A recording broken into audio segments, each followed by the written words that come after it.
kurang.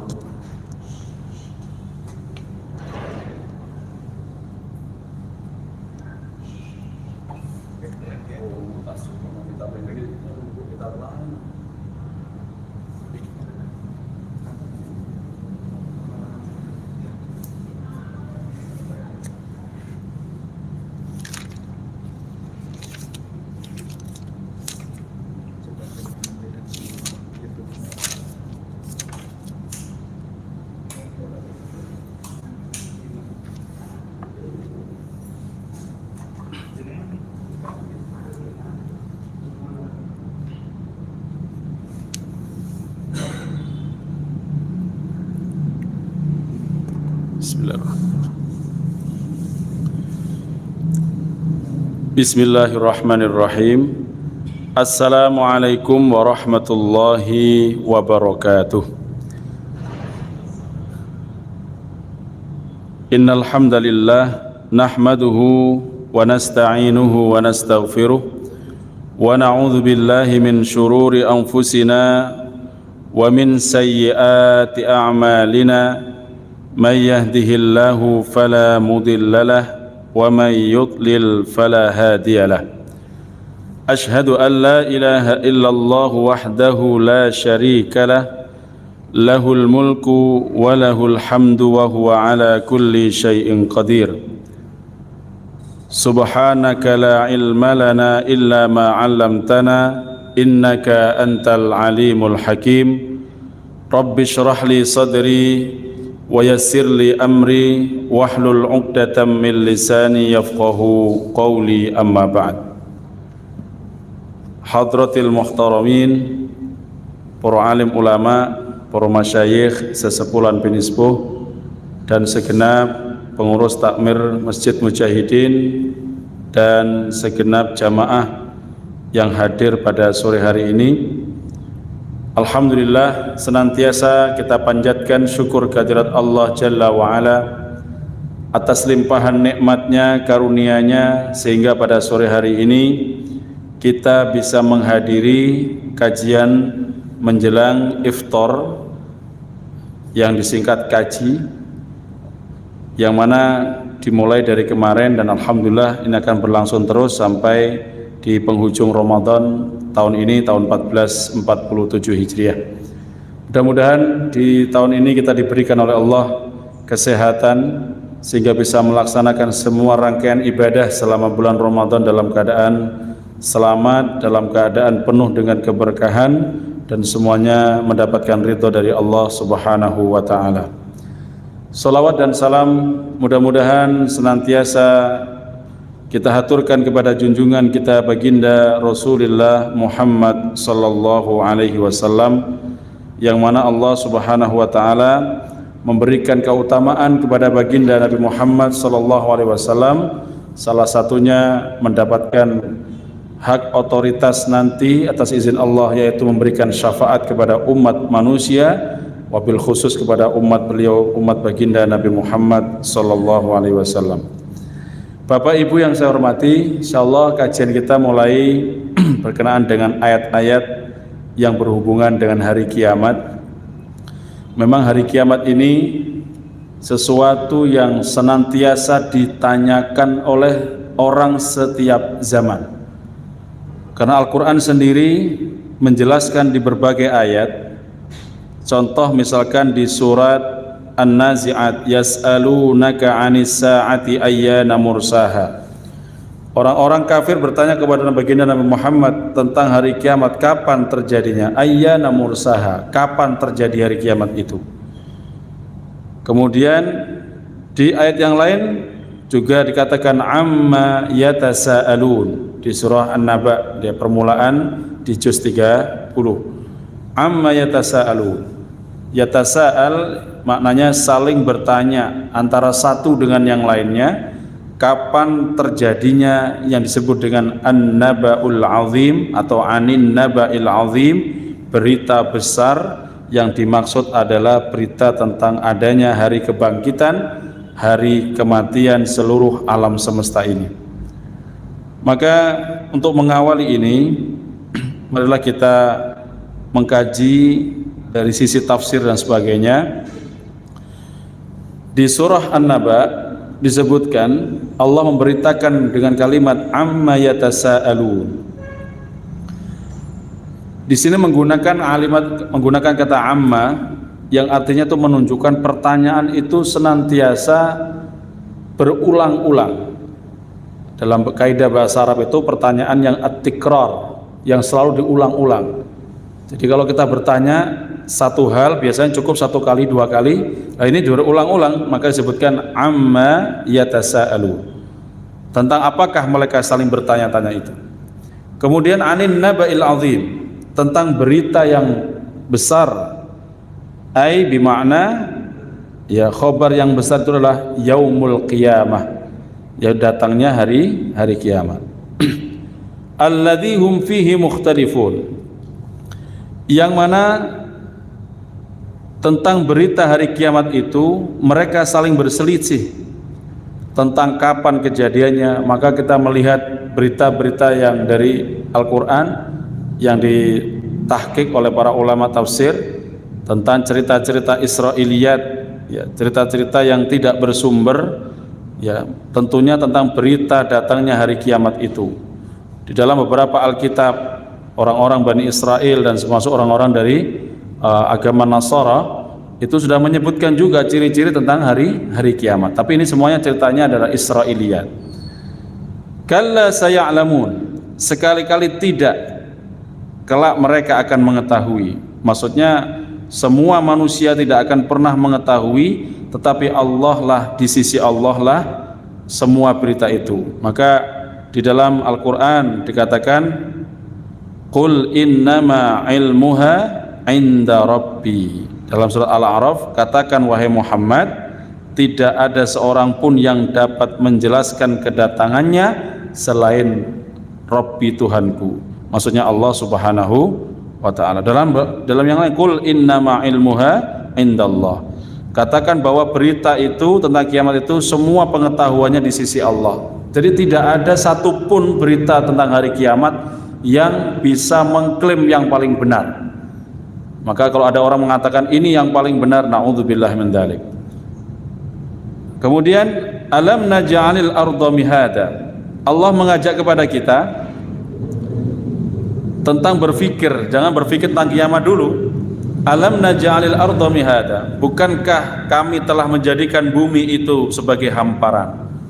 Kita suruh berpikir, kalau Allah menjadikan bumi itu terhampar saja itu mudah, apalagi untuk menghancurkan bumi itu sangat mudah di sisi Allah Subhanahu wa ta'ala. Kemudian dikatakan wal jibala autada, dan gunung-gunung sebagai pasak. Pasak niki nopo? Paku. Kalau kita lihat meja ini bisa berdiri kokoh karena dipaku kanan dan kiri. Demikian alam semesta ini ada keseimbangan. Disebutkan al-mizan wa wada'al mizan. Allah meletakkan keseimbangan di seluruh alam semesta ini. Maka ada yang berpendapat, ada yang dikatakan laki-laki, ada perempuan, keseimbangan. Ada siang, ada malam. Alladzi ja'alan nahara lailan wa lailan wa nahara. Jadikan malam dan siang dan seterusnya, keseimbangan. Maka kalau bicara keseimbangan di sini, tentunya kita akan mengetahui tidak boleh kita berbuat zalim terhadap yang lainnya sehingga akan merusak keseimbangan ini. Contoh misalkan keseimbangan dalam perbuatan akhlak manusia. Kita berpikir, misalkan kita mengambil hak orang lain, kita mendapatkan hak orang lain, kemudian kita mengambil uang tersebut atau harta tersebut dengan cara yang zalim, seolah-olah kita mendapatkan itu harta utuh dan akan mendapatkan banyak. Ingat, di alam itu ada wawadha'al mizan, ada hukum keseimbangan. Maka ketika kita mengambil harta orang lain dengan cara zalim, entah itu mencuri, entah itu korupsi, entah itu begal, ngerampok atau menipu dan sebagainya, maka berlakulah hukum keseimbangan. Yang terjadi kita mendapatkan seolah-olah banyak itu hartanya, tetapi Allah akan mengurangi di sisi yang lainnya. Maka kadang-kadang ada orang kok hartanya tiba-tiba banyak, tapi mendapatkan dengan cara yang gharar, dengan cara yang curang dan culas, maka Allah akan mengurangi sisi yang lain. Keseimbangannya apa? Bisa jadi dia terkena penyakit, istrinya sakit, anaknya sakit, kecelakaan, sehingga uangnya harus ditimbun itu tadi, sehingga dipakai untuk mengobati dan sebagainya, sehingga habis bahkan minus. Dan itu adalah hukum keseimbangan. Maka dikatakan wal jibala autada, dan kami jadikan gunung sebagai pasak itu supaya seimbang. Maka ketika gunung nanti banyak ditambang sehingga habis, nanti kayak kita di Puger ini, nanti habis pindah lagi gunung yang sebelahnya. Ingat, waspada. Itu nanti akan terjadi kegoncangan karena tidak seimbang, maka akan terjadi namanya malapetaka. Ya kita lihat kemarin di Aceh Tamiang, karena alam gundul, hutan yang sudah berjuta hektar, bahkan dikatakan 2,5 juta hektar gundul, maka kemudian datanglah banjir bah yang belum pernah terbayangkan oleh warga di sana sebelumnya. Karena dari dulu di daerah sebelumnya saya yakin mereka hidup tentram, adem ayem, karena di sana mendapatkan apa? Bisa menjaga alam kelestarian. Tapi ketika kemudian sebuah kebijakan yang penuh dengan kezaliman itu diterapkan, maka yang terjadi adalah bencana dan bencana yang akan datang. Maka dikatakan sini wa khalaqnakum azwaja, dan bukanlah kami menjadikan kalian berpasang-pasangan. Nah, kembali lagi pada masalah keseimbangan. Wa ja'alna naumakum subata, dan kami jadikan tidurmu untuk istirahat. Jadi Allah jadikan malam itu ya sebagai subata, tempat istirahat. Maka keseimbangan alam itu juga penting. Kita jangan sampai mengatakan oh kerjanya kita tuh siang dan malam, lemburan. Kita sudah nyalai kaidah keseimbangan alam. Ngapunten, kalau memang terpaksa ya gimana? Ya kondisinya seperti itu, Pak. Allah menjadikan wa ja'alna an-nahara ma'asya, jadikan siang itu untuk mencari ma'isyah, mencari kehidupan. Wa ja'alna an-nahara ya ma'asya, kemudian wa ja'alna al-laila libasa, kan begitu. Maka kita sampaikan di sini, ketika wa ja'alna naumakum subata, kami jadikan tidurmu tempat istirahat. Jadi kita ini, badan tubuh kita ini punya hak. Tidak boleh diantara kita itu mendolimi tubuh kita. Maka kalau kita capek, istirahat.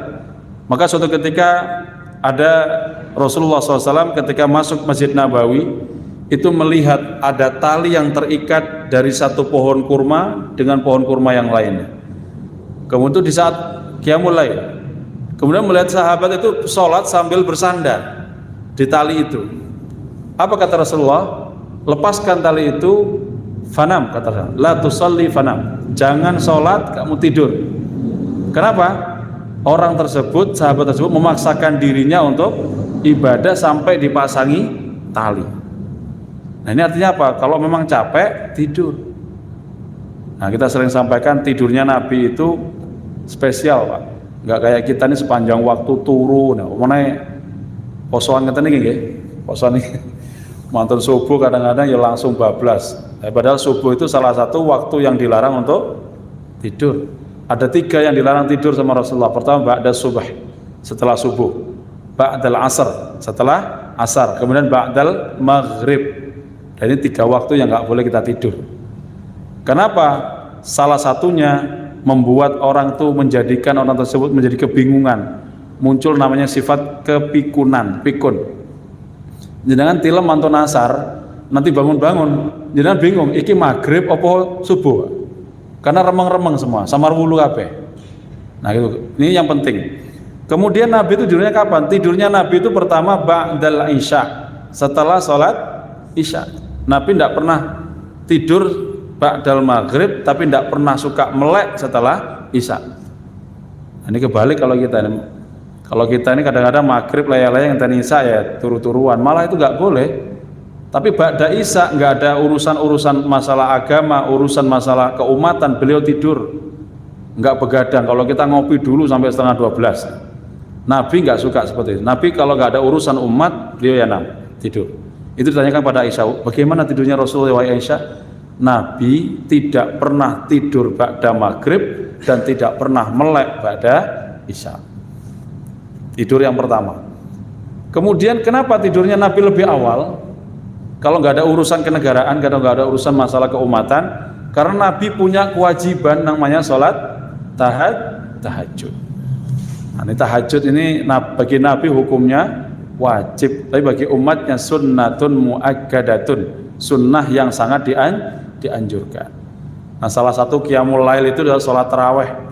Maka kalau jenengan pengen sholat tarawehnya lebih khusyuk, laksanakan tengah malam. Ya, sesi kedua. Jadi pada isya jenengan mundur istirahat, nanti sholatnya jam 12 sampai menjelang subuh. Itu Pak, baru terasa. Kalau yang sore-sore ini biasanya ya pendek-pendek. Kalau yang malam-malam baca surat agak panjang, itu biasa terasa nanti kekhusyuannya. Kemudian tidur yang kedua Nabi disebutkan adalah sebelum sholat subuh. Kapan waktunya? Ketika mendengar adzannya sahabat Ibnu Ummi Maktum.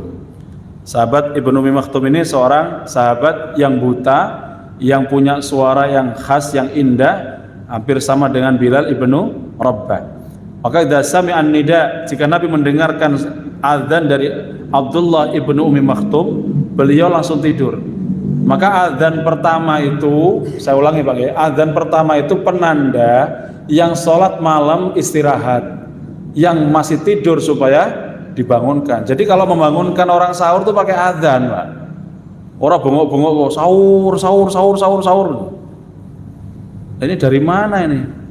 Tidak ada. Adzan pertama itu penanda. Tapi kadang-kadang orang salah paham karena nggak pernah disosialisasikan. Dikira sudah adzan diteluk jam 3. Wah ini sudah wis subuh ta ya. Lah ngeten. Ngapunten iki karena belum terbiasa. Kalau di tempat kita, di beberapa tempat yang di pondok pesantren itu adzan pertama, kemudian bangun. Jadi nggak teriak-teriak di masjid. Masjid itu nggak layak untuk dibuat teriak-teriak, apalagi dibuat guyonan, dipakai nyanyian dan sebagainya. Harus pakai apa? Dengan suara nida, panggilannya adzan. Nabi mau ke istirahat. Ditanya sama Rasulullah, sama sahabat, berapa lama istirahatnya Rasulullah antara subuh dengan antara waktu adzan dengan menjelang adzan yang berikutnya? Kata Aisyah, qadra khamsina ayatan. Kurang lebih 50 ayat yang pendek. Jangan baca 50 ayat yang pendek itu, segitu Nabi Muhammad tidurnya. Kalau kita sekitar 10 sampai 15 menit. Di surat-surat yang mufassal ya, surat-surat yang pertengahan, maksudnya surat yang juz 29 28 itu kurang lebih 50 ayat, itu kurang lebih menghabiskan waktu 10 sampai 15 menit. Itu tidurnya Nabi segitu, Pak. Nah, kalau kita sebelum subuh turu bablas, tangi-tangi sudah jam 5 ya. Padahal Nabi tidurnya seperti itu. Nah, Aisyah bercerita kadang Nabi itu sampai ngorok Pak, artinya sampai lelap tidurnya. Kadang sampai cuman rebahan saja, bolak-balik nggak tidur, cuma rebahan sambil menunggu datangnya adzan Bilal. Maka adzan yang kedua Bilal itu menandakan masuknya waktu subuh, dan yang berpuasa sudah selesai untuk sahurnya. Jadi sahur itu kita tidak mengingkari. Di Jember ini kan kalau sahur itu ada penandanya Pak ya, khas ini. Saya di rumahnya mertua di Nganjuk itu tidak ada kayak gini. Satu-satunya di Jember. Ayo, gimana Pak anunya? Bahwa dikatakan ketika qad ata waqtul imsak gitu, iyyakum wal akla wasyaraba wa ghairu dzalik. Ayyuhal ikhwan, itu sebenarnya bukan sholawat atau bukan apa, itu hanya panggilan pakai bahasa Arab ya. Ayyuhal ikhwan, hai saudara-saudaraku, qad ata waqtul imsak, telah datang waktu imsak. Iyyakum, jauhi oleh kalian, wal akla, makan, wasyaraba, minum, wa ghairu dzalik, dan lain-lain. Kan itu Pak. Cuman orang-orang berpendapat kalau itu sudah berbunyi nggak boleh, nggak boleh makan. Padahal jenengan masih boleh. Kapan batasnya? Ketika idza sami'an nida, sudah dengar azan, Allahu akbar, Allahu akbar. Loh, Muhammadiyah mundur 10 menit Pak. Gimana? Untuk lebih selamat tetap Pak, azan dimanapun. Kalau di sini di masjid yang lain, dia berhenti sudah. Mau kata ini masjid Mujahidin tok. 10 menit sih saya tahu ya. Lauke sik kare separuh kan. Enggak boleh. Azan terdengar di masjid timur sana atau barat sana, berhenti Pak. Itu penandanya azan. Maka bentuk ihtiyaton, pakai bahasa Arab ya. Ihtiyaton itu kehati-hatiannya. Saudara kita yang NU Nahdien itu ketika kurang 10 menit diadakan namanya imsak. Padahal imsak itu maknanya menahan diri ya. Puasa itu ya imsak ya. Padahal imsak itu maknanya bukan ayyuhal ikhwan tadi. Ayyuhal ikhwan itu masih saya sering dengar tuh sama ibu saya ditegur. Loh, kok saya anu leh? Ya apa-apa, waktunya kan adzan. Saya makan aja. Oh, saya oleh. Masih, Bu. Ayo, lawo aja akeh. Makan sudah. Habis itu minum. Nah, tapi dia perkirakan, Pak. Biasanya habis habis imsak habis imsak itu ada waktu kurang lebih 10 menit. Ya toh? 10 menit itu dipotong 5 menit untuk tarhim. Betul ya? Shalatu wassalamu alaik itu juga masih boleh. Tapi ojo santai-santai, wes tarhim ojo dipercepat dikit lah. Oh, tarhim malah nambah lauk. Apa nambah apa? Nambah nasi. Akhirnya tinggal separuh, sudah belum minum, terdengar apa? Adzan. Lagi Imam Syafi'i tanya, bagaimana hukumnya kalau misalkan kita sudah makan separuh dengar adzan, maka yang di mulut dimuntahkan, dilepeh maksudnya, dikeluarkan. Terus boleh minum? Ya enggak boleh, Pak. Kumur tok yang boleh. Lo kan nyesel akhirnya. Kopine gurung diombe kan gitu ya. Terus lama malah salin tuh. Nah, ini harus diperkirakan. Jadi kita estimasi waktu ini penting. Maka ihtiyatonnya kalau orang-orang yang lain, saudara kita yang lain tuh adalah 10 menit sebelum adzan sudah mereka sudah kumur-kumur, sudah gosok gigi dan sebagainya. Nah, kita juga untuk nyantai-nyantai. Oh, jare Pak Ustadz kan pokoknya adzan. Nah, gua akhirnya pas nambah meneh, Pak. Lauke nambah, nasi nambah, akhirnya terjadi baru separuh perjalanan sudah. Baik. Kita lanjutkan. Tidur yang ketiga Nabi dikatakan kapan waktunya? Qailullah. Kapan itu? 30 menit atau menjelang waktu istiwa. Ya, menjelang sholat zuhur. Jadi sebelum zuhur itu jenengan tidur. Termasuk Jumatan. Jumat itu pagi. Kenapa? Kalau sekolah-sekolah dulu tuh Jumat diliburkan. Kenapa? Biar pagi itu tidak ada aktivitas yang melelahkan. Karena kalau melelahkan nanti ketika Jumatan kita ketiduran. Khotib naik mimbar, ya kan, baru assalamualaikum jenengan sudah bismikallahumma ahya wa bismika amut sudah. Ketika itu tidur, istirahat paling tidak jam 10 menjelang zuhur istirahat sebentar, 15 menit atau berapa 20 menit istirahat supaya apa? Nanti ketika kita menghadiri Jumatan fresh kita, sehingga mendengarkan khutbah niku utuh, tidak mendengarkan khutbah sambil merem, Pak. Sehingga waktu merem niki kadang-kadang yo sing masuk yo kadang-kadang ya 100% tidak sampai nih, 50% nya matur nuwun. Ini kadang-kadang masuk kanan keluar kiri, ya masih mending masih lewat. Ya, kalau masuk kanan keluar kanan mental mana nih? Nah, ini harus didengarkan ketika khutbah Jumat. Nah, ini waktunya qailullah. Jadi 30 menit menjelang azan sholat zuhur. Terus bagaimana dengan hukumnya kalau ba'da zuhur? Sebagian ulama mengatakan membolehkan, tapi bukan qailullah lagi namanya. Tetapi itu tidurnya hampir sama, cuma artinya waktu siang itu dipakai untuk tidur siang sebentar. Nah, tidurnya itu nggak lama Nabi, hitungan menit. Nah, kalau kita kan kata dokter gimana, Ustaz? Tidurnya harus 8 jam sehari semalam. 8 jam, Pak. Nabi itu kalau dihitung kurang dari 8 jam. Malam tidur Nabi, tengah malam bangun kurang lebih 4 sampai 5 jam. Sisanya hitungan menit. Nah, hitungan menit itu pun berkualitas. Makanya kadang-kadang kita suka tidur sampai sore, kadang-kadang ba'da zuhur sampai ba'da asar. Asarnya kelewatan. Itu bangun tidur bukan malah sehat, loro kabeh badan kita. Kadang kepala malah pusing, ya kan, badan meriang-meriang. Kenapa? Kakean apa? Turu. Pemenang niki mantan pos-poso niki. Hawane mulai isuk, pengen tidur aja. Bangun-bangun setengah 10. Bangun-bangun zuhur sebentar turu mana ya. Pokoknya ditunggu. Katanya ada hadisnya Ustaz. Naumu shaimi ibadatun. Hadisnya palsu. Hadisnya apa mau? Maudhu itu hadis palsu. Ya, baik, kemudian kita lanjutkan. Wa banaina fawqakum sab'an shidada. Dan kami bangun di atas kamu 7 langit yang kokoh. 7 langit di sini adalah maknanya posisinya itu 7 tingkatan yang itu semuanya hanya Allah yang mengetahui, yang itu dengan kokoh tanpa tiang sudah mampu berdiri dengan tegap. Wa ja'alna sirajan wahaja, dan kami jadikan pelita yang amat terang yaitu matahari. Nah, ini matahari itu memang pusat dari tata surya kita menurut pendapat beberapa orang yang di bidangnya ini mengenai tentang antariksa. Memang kekuatan pelita terbesar di galaksi Bima Sakti itu adalah matahari, tempat perputarannya. Nah, perputarannya alam ini ternyata seirama dan satu putaran dengan seperti kita tawaf di Ka'bah. Bukan sama kayak putaran jarum jam, Pak. Jadi putarannya agak beda. Nah, ini supaya ada unsur keseimbangan tadi. Kemudian waja'alna sirajan wahaja. Sudah tadi. Wa anzalna minal mu'sirati ma'an sajjaja. Dan kami turunkan dari awan air yang banyak tercurah. Nah, di sini yang pernah saya sampaikan, wa anzalna minal mu'sirat, dan kami turunkan dengan mu'sirat, minal mu'sirat. Di sini terjemahannya itu dari awan. Awan itu dalam bahasa Arab sahabun, sahab. Makanya sahabun pakai sin ha alif ba, sahabun itu awan. Loh, di sini mu'sir dalam Mu'jamul Arab, dalam yaitu kosakata bahasa Arab, mu'sir itu artinya asir, yaitu jus. Mu'sir itu alatul lil asir, alat untuk membuat jus.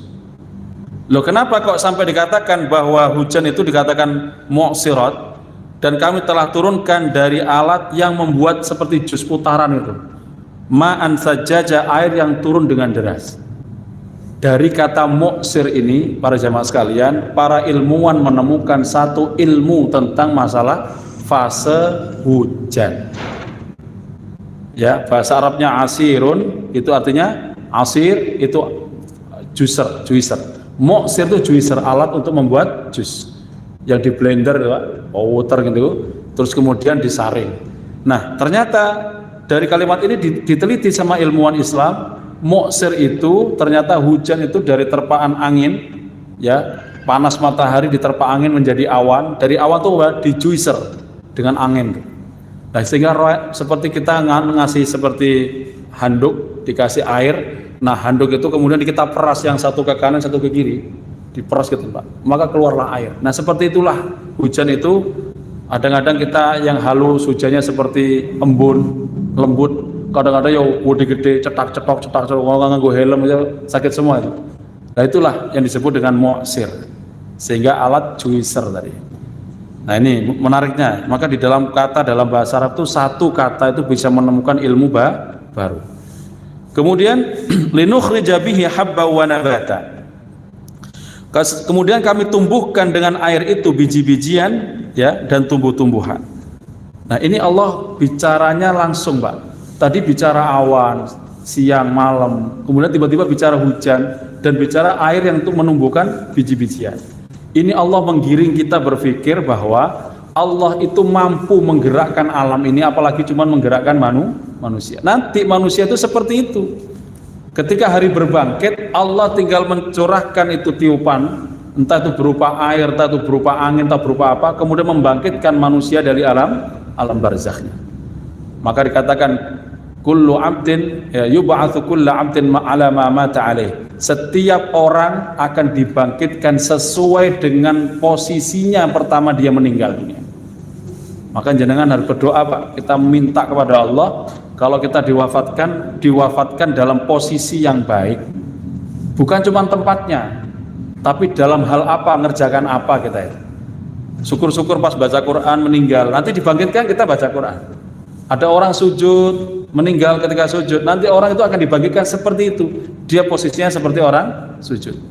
Wal'iyadu billah, kalau kita mohon kepada Allah, kita dibangkitkan dalam posisi kita bermaksiat.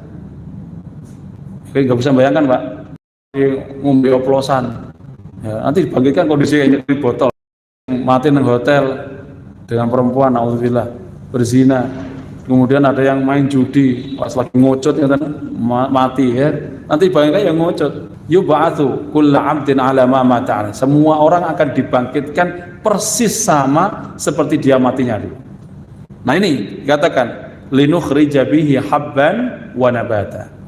Yang terakhir wajannatin alfafa, dan kebun-kebun yang lebat. Ya, itu kiranya mungkin cukup Ustaz ya.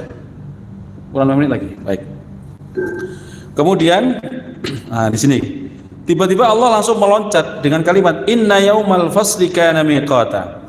Sesungguhnya hari keputusan itu adalah waktunya telah ditetapkan. Miqat. Miqat itu waktunya maklum indallah tadi Pak, bukan indannas.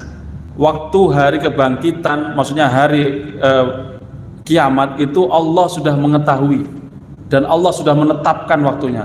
Kapan itu? Nah, dikasih kisi-kisi bocoran. Nabi Muhammad dikasih bocoran dikit bahwa hari kiamat terjadi, la taqumus sa'ah illa yaumul jumu'ah. Tidak akan terjadi hari kiamat kecuali hari apa? Jumat. Tapi Jumat kapan, Pak? Jumat besok, Pak? Belum tentu. Yang jelas Jumat itu tanda-tandanya nanti kita jelaskan. Jumat itu tidak ada orang yang beriman satu orang pun. Nggak ada yang beriman. Ketika orang itu ditanyakan, Ainallah, manillah, ittaqillah, takutlah kepada Allah, ittaqullah, takut kepada Allah. Dia malah bertanya, manillah, Allah ku sopo, Allah niku sinten. Lu nggak kenal kalau Gusti Allah. Kalau Allah sudah nggak dikenal, berarti jangan harap ada sholat, jangan pernah harap ada suara azan, jangan pernah harap ada bacaan Al-Quran, nggak akan pernah ada. Kenapa? Nama Allah saja sudah asing di telinganya. Maka dikatakan wa asyrarun nas, seburuk-buruk manusia yang berjumpa dengan hari kiamat. Jangan tasih emut Pak, 2012 dulu masih ingat? Itu hari Jumat tanggal 12, bulannya juga bulan 12, tahunnya 2012. Itu saya masih di Bali Pak. Itu ada rumor seluruh dunia dihembuskan bahwa kiamat terjadi tanggal 12 bulan 12 tahun 2012. Ada cilik-cilik hore gitu ya. Seneng ada cilik-cilik. Entar lagi kiamat. La ilaha. Saya baca hadis wa asyrarun nas. Mosok aku ketemu hari kiamat itu seburuk-buruk manusia. Ternyata yang bilang itu adalah seorang dukun, Pak. Mama Lauren kalau nggak salah. Itu menyebutkan bahwa tanggal 12 bulan 12 itu dia melihat gelap katanya. Ternyata yang gelap bukan alamnya tapi orangnya sendiri. Di tahun itu meninggal dunia. Nah itu Pak, itu hembusan berita yang hoax tadi tentang kiamat. Ya kita orang beriman santai aja. Kenapa? Kita masih meyakini selama masih ditegakkan sholat, masih mendengar suara azan, tidak akan pernah terjadi hari kiamat. Maka nanti Pak, hari kiamat terjadi itu kapan? La yabqa minal qur'ani illa rasmuh. Enggak tinggal dari Quran kecuali tulisan. Tulisannya nanti dicabut sama Allah nih. Ketika orang membuka mushaf, itu yang ada cuma lembarannya tok, isinya hilang. Wa fi sudurin nas, dalam dada manusia, hafalannya dalam otaknya, dalam dadanya hilang juga. Orang yang hafid Quran diwafatkan sama Allah. Maka nanti ada namanya rih, ada angin yang masuk ke dalam ketiak-ketiak orang beriman itu, di mana air itu menyentuh tubuh orang beriman itu, di situ dia meninggal. Ada yang lagi berkendaraan meninggal, ada yang lagi bercengkerama sama istrinya meninggal, ada yang lagi ngaji meninggal, ada yang lagi silaturahim meninggal. Di mana kena angin itu dia langsung meninggal. Kemudian dokter mencari angin opo saja ini, Pak. Maka disebutkan ada rihun ahmar, angin duduk. Seperti Pak yang duduk Pak? Napa nih penyakit napa nih angin duduk? Di mana kena angin duduk langsung itu jantung. Apa itu? Yang jelas saya nggak mempercayai itu analisis kedokteran. Yang saya analisis dari sisi syariat hadis bahwa angin itu berhembus dengan lembut, tidak menyebabkan sakit. Jadi nggak wong mungkin ya ngantuk kayak orang kena flu ringan loh. Ngantuk, capek, lesu, murmur meninggal. Bukan jantung nih, tapi angin yang lembut yang menghampiri seseorang melalui ketiaknya nih masuk. Nah ini yang perlu kita kaji. Tapi apapun yang disampaikan oleh para ilmuwan kita menghargai, mudah-mudahan itu yang juga ada pendapat yang seperti itu. Tapi dalam rihul ahmar itu ada hadisnya sendiri. Angin duduk itu Nabi pernah berdoa dijauhkan dari salah satu angin yang disebutkan rihun ahmar, angin merah, angin apa niku maksudnya? Angin duduk, angin yang menyumbat, yaitu jalan merah. Napa merah niku Pak? Darah, sumbatan darah sehingga menyebabkan orang tersebut kena gejala jantung. Nah, ini yang menyebabkan kita semuanya meninggal dunia. Maka senantiasa kita bermohon kepada Allah agar supaya peristiwa-peristiwa yang seperti itu tidak terjadi. Kemudian Allah mengatakan yauma yunfakhu fis-suri fatatuna afwaja. Di hari-hari itu, hari kiamat itu, kami tiupkan sangkakala kamu datang secara afwajan berkelompok-kelompok. Maka di sini Bapak Ibu sekalian, orang akan berkelompok yuhnas, kata Rasulullah.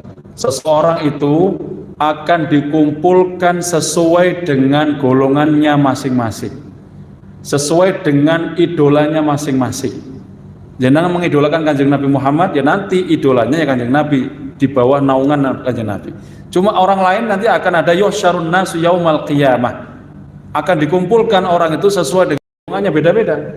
Ada orang yang yamsuna ala rijlaihi, berjalan di atas kakinya, kumpul. Ada yang naik rakiban, secara naik kendaraan. Ada yang berjalan yamsuna ala wujuhihim, mereka akan berjalan ditelungkupkan di atas muka-muka mereka. Nah ini kelompok yang pertama nih Pak, ngapunten, ini kita semua akan tahu nanti itu, dan kita bisa melihat satu dengan yang lainnya. Nah kita golongan yang mana? Berjalan kaki biasa, opo sing numpak kendaraan, opo sing akan diseret dengan muka-muka kita, dengan ditelungkupkan tadi. Dan ini akan yuhsyarun nas. Kemudian dibariskan, setelah dibariskan nanti ada barisan-barisan sendiri. Maka ada sebut ashabul yamin dan ashabus shimal. Ada golongan kanan, ada golongan kiri. Nah ini wallahu alam, kita ini mudah-mudahan kelompok yang kanan, orang yang akan diselamatkan masuk ke dalam surganya Allah Subhanahu wa ta'ala.